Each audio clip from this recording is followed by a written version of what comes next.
fighter.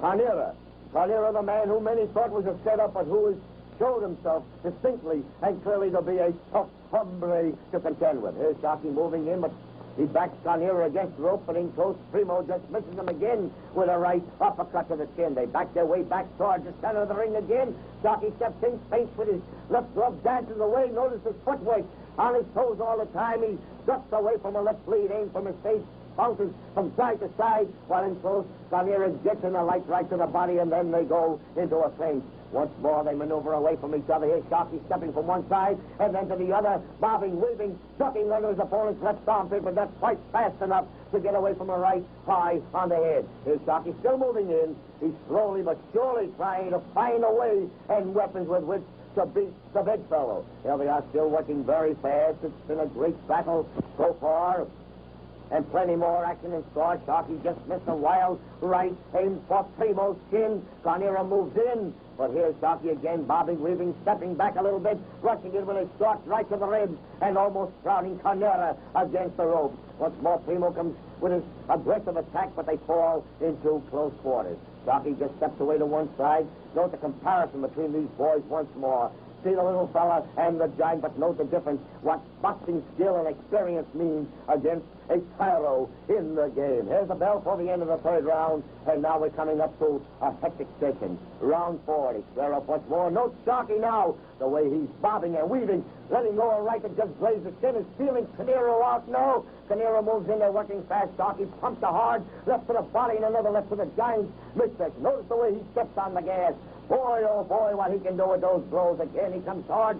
The human man mountain in front of him. Carnera pokes two left to the nose, but Sharky retaliates with the same kind of a blow. In close, Sharky bobs, weaves, ducks, jabs the left to the nose, steps away again, misses an overhand right to the chin, but he's getting ready for the setting down exercises now. Carnera moves in towards him. Here comes Sharky stepping in again.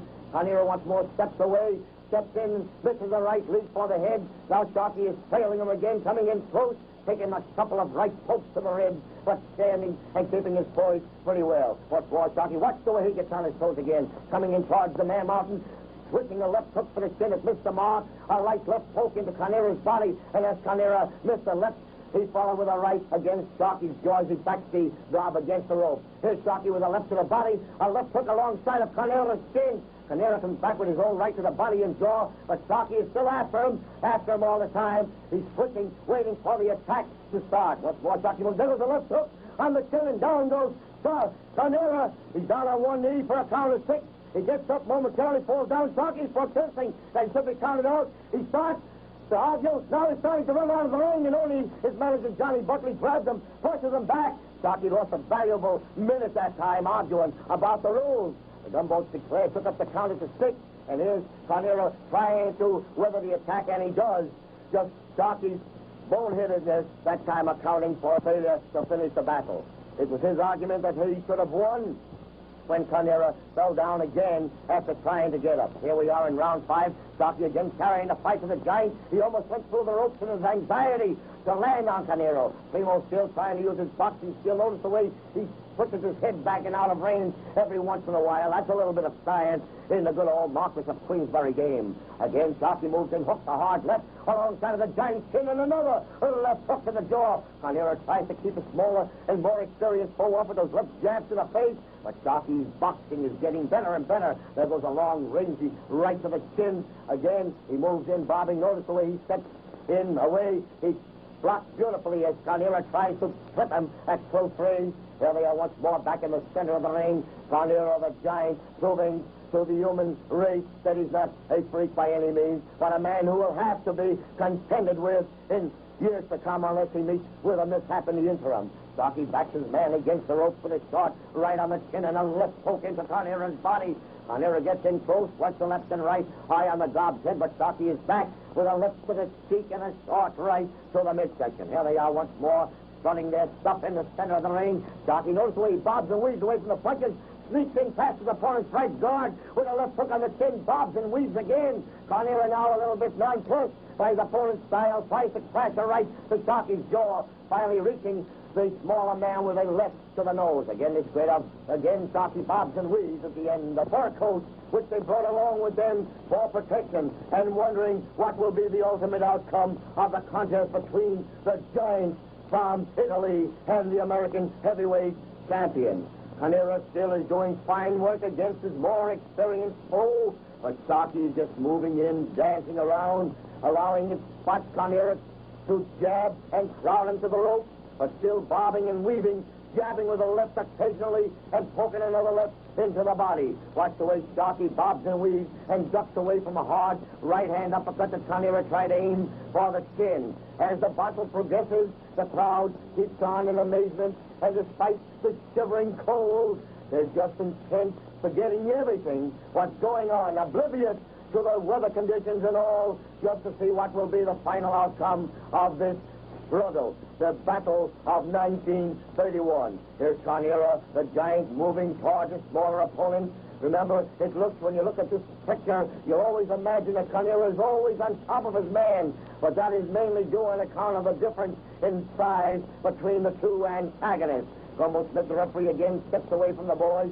He's always about 4 or 5 feet away from them. Carnera rushes in, pokes a light left into Sharky's nose, but note the way Sharky moves in, left foot in front of him, right hand on his chest, backing away a little bit, ducking with his head as Carnera misses a left lead, aim for the face, although Primo managed to back his opponent into a neutral corner. Again, Sharky moves in, hooks the left alongside of Carnera's chin as the bell rings for the end of round 6. Again, they come stepping out for the next period. Once more, they maneuver around, lightly, fast, and keep going all the time. The battle proved to be one of the most exciting stages in years, and did much to rehabilitate the game and bring the heavyweight regime back into good repute. Once more, they square off. Here's Carnera trying to keep his man off with a left jab to the face, but Sharky moves in, pokes the left to the body. Now Carnera tries to keep him off with that tantalizing left poke on the nose. Twice he repeats the performance, but still, watch the way Sharky moves in, misses the right and hooks the left alongside of Primo's jaw. Again, the giant comes towards the Bostonian, but Sharky just watching his step, moving and bobbing, poking a shot right under his opponent's left arm against the ribs, while in the clinch, Carnera managed to reach Sharky's face with a left and a right. Again, Sharky dances from one side to the other, steps away, and lets the left hook aim for the chin go around his neck before they fall into a clinch. Here they are back in the crowd, wondering, just amazing at the second before them that shows Sharky in a remarkable turnabout from the contest he waged against Mickey Walker. He's crowding the big fella now, although Carnera is still full of fight and going at full speed. Amazing, a large majority of the 30,000 present who didn't think that Primo had it in him to put up such a great contest. Once more, they work their way in close. Here they are, working left to the face. Again, Sharky steps and bobs and weaves. Notice the way his head rolls like a buoy would on a sea. But Carnera is on top of him again, although Sharky hooked the left high on the head, tried it again, missed, and Carnera poked the left into the nose as the bell rang for the end of the 7th round. Here they are coming out for round 8. Once more, they start manipulating. Sharky crowds his man into a corner, but Carnera, remember, for his size and for his weight, he is the biggest, fastest human we have in the prizing, or the fastest we've ever had in the ring for a man of 260-odd pounds. Sharky comes moving in again, but here's Carnera lunging out, lifting a right lead, aim for the face. Again, Sharky starts that bobbing and weaving, that beautiful boxing skill and science that is standing him in good speed and helping him carry on over this 15-round titanic struggle. Once more, Carnera comes on top of his man, crowding him. This is the 8th round. Remember the round in which Sharky began to forge to the front. Here he's bobbing and weaving, hooking a hard left into Primo's body, and then dancing away. Again, Sharky lunges in, tries a left poke for the nose, which is blocked by Carnera's right glove, showing that the big boy knows a little about the science of blocking and getting away. Once more, Carnera steps in, jabs a light left to the nose. Sharky gets inside of his opponent's guard for a second, and then hooks the left high on Primo's cheek. Once more, they squared off. Here's Sharky coming in again with a right left to the body.